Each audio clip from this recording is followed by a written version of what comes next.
Like always, I want to thank everybody for coming out and supporting us, especially over Thanksgiving break. We really appreciate that.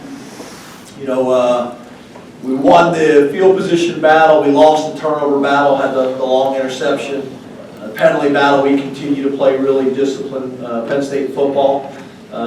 We weren't as explosive as we needed to be and probably gave up a little bit too many explosive plays. We had a lot of people on the field that hadn't been on the field for bumps and bruises and things like that. But, you know, Owe got his first start, Ellis got his first start, Levis got his first start, George started again. He had started in the previous, but not much. Wilson and Porter played a bunch of football for us tonight, so all those things are really valuable. We'll grow from that. We'll learn from that.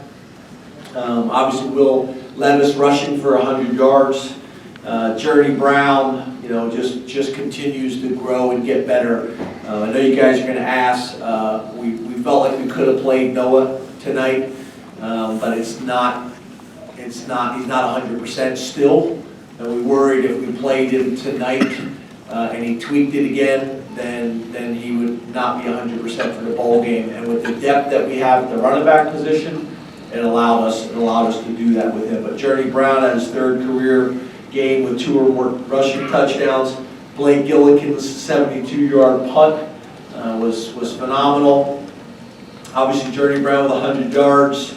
We had 2 rushers at 100 yards for first in a game. 2 guys for the first time since 2015, and then Journey had 3 rushing touchdowns. So, you know, pleased with the win. You know, there's a bunch of other things that we're pleased with as well that I had some notes, but you guys will read about them later. The coaches. Tomorrow we'll all pretty much get on the road to go recruiting. We'll be out for the next couple weeks. We'll find out what bowl game we got. The next team activity we have is we have a team meeting on Thursday at 3:15. So players will be off till then. Coaches, we leave first thing in the morning, be out ripping and running all over the place. I'm actually going with my family in the morning to go see Saquon and Grant Haley and a young man by the name of Spencer Pulley who played for me at Vanderbilt. So we're going to the Giants game in the morning or afternoon, whatever the game is, and then I'll go recruiting from there. You know, so looking forward to that. But open up the questions. Raise your hand. Look at a mic to you. Rick. James, you mentioned Noah and his situation and your decision. Is that the same thing that you could say about Sean? What changed? You said last week he could have gone back in. Today he wasn't in uniform. What went into that decision? And also, how do you think we'll play?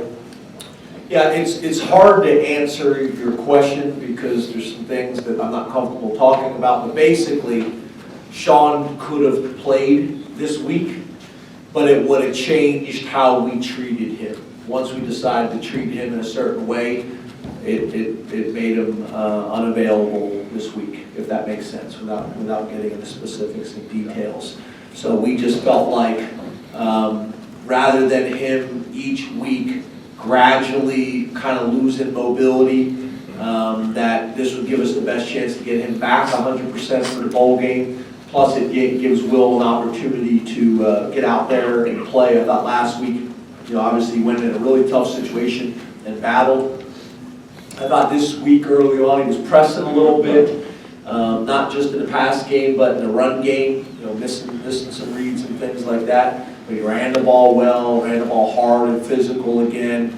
You know, but this will be great tape for him to learn and grow from. We're really excited about his future, but you know, we could have been a little bit cleaner with some things tonight.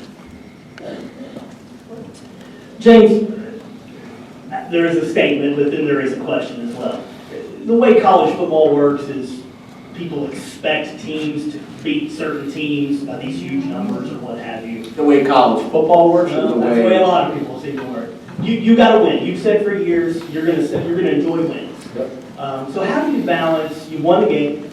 You may go to a huge bowl game versus some people might look at this and say, well, why didn't you beat this team worse?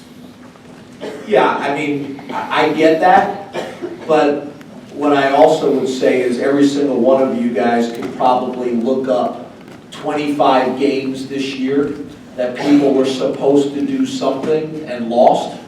You could pick up another 25 games of people that had a tough game against an opponent and it was tougher than it was supposed to be. That's not just college football, that's pro football, that's high school football, that's at every single level. You know, we got a lot of respect for that program. They have given us fits, you know, for years. There's been games where we've played well, but there's been battles. You know, there's been battles with those. I think in a lot of ways we always get Rutgers best. I think a lot of it is there's so much familiarity with the two programs in terms of recruiting, in terms of region, and all those types of things. They played well tonight. We didn't play as well as we could have. But again, I get it, but you know, I know we're waking up tomorrow morning happy, and we're going to watch the film, and there's going to be things that we need to get, you know, fixed and critiqued, like we will every single week. And we also, like I mentioned, had a lot of guys out of the game, not having Jason Owe, not having Etor Matos out there, and not having Sean out there, and you know, not having John Reed out there, and go on and on and on. But at the end of the day, we found a way to get a win against a Big Ten opponent. And you know, I think it gave us 10 for the year with a chance to get 11. How you doing? Good. Good. You know, a couple questions about the seniors. What kind of legacy do you think that this class will leave on your team? And you know, going back to their recruiting process, what are some of your favorite memories from recruiting some of the guys who played their last game at Beaver Stadium? Yeah, you know, it's pretty cool sitting out there. You know, I always try to, you know, let the guys, you know, finish on the field and then come in and make sure everybody's in the locker room before I go in and talk to the team. But you know, watching those seniors kind of soak Beaver Stadium in for the last time. Jan Johnson was one of the last guys kind of walking around. And, you know, Jan's a you know, fifth-year senior, got an undergraduate degree, got a master's degree. I think he's about 3 months younger than me. I think he's like 35 years old or something like that. You think about all the things that he's been able to do here at Penn State, it's pretty impressive. So watching him kind of soak it all in and walk around the stadium, growing up as a Penn State kid. Then you got Blake Gillikin that didn't know where Penn State was during the recruiting process. And watching him walk around the stadium, kind of soak it all in as well.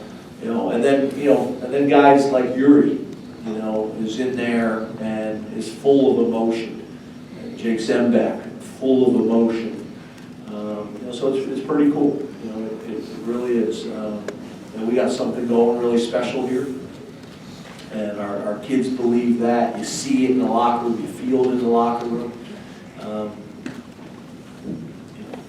So you know, those guys have given a lot to this community. They've given a lot to this university. You know, and I also am very proud because I think, you know, you think how our guys have conducted themselves off the field, how they've done in the classroom as well. And we've had a few problems here or there, but overall, I think our Penn State people and our community are really proud of that as well. So, you know, just got off the radio with Jack Ham, and, you know, to hear the pride in his voice, and all those former lettermen, proud of kind of where we're at and what we're doing, and to watch those seniors and the impact that Penn State's had on them, and the impact they've had on our university and community as well. It's really pretty cool.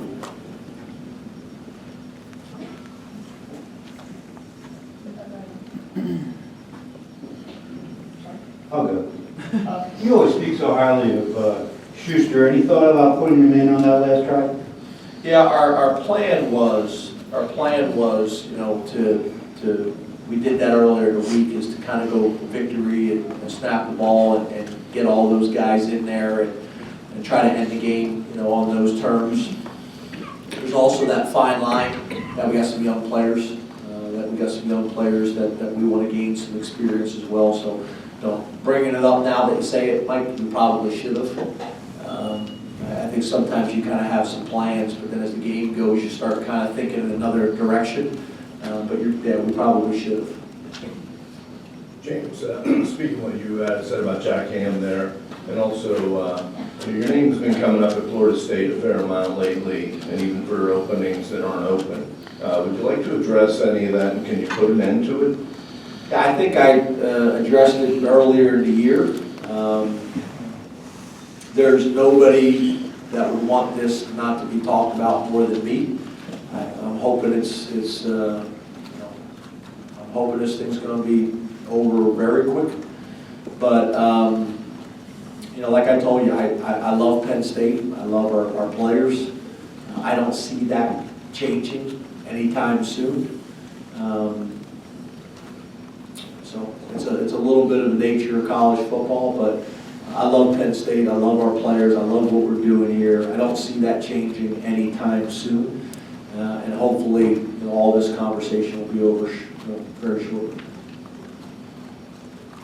Dr. Dumar? James, you mentioned Jerry Brown in your opening statement. I guess, what can you attribute his taking off this game and the last couple of games to, and what does that mean for your guys' offense? I think it's confidence. Obviously the O-line played a big part in that, and the tight ends. It was pretty cool. We played 3 tight ends today, which I thought you guys thought was one of the first things you said, because that third tight end is really a fullback. So I thought that would get you guys excited, but obviously it didn't. But I think they play a part in it. But I think the biggest thing for Journey is, the guy's a 10-4, 300-meter guy out of high school. The guy rushed for 780 yards and 10 touchdowns in one game in high school. So it's not like the guy lacks for ability. I just think he's getting to a point. He's confident with his scheme. He's confident with his footwork, his fundamentals, and technique. And he's playing with confidence right now. The other thing I'm going to tell you is, in my 24 years, I don't know if I've been around a kid that's overcome more adversity in his life than him. Had some more this past week. He's a special kid. Huge smile on his face. Very appreciative of Penn State. He's been phenomenal, and I could not be more proud of him.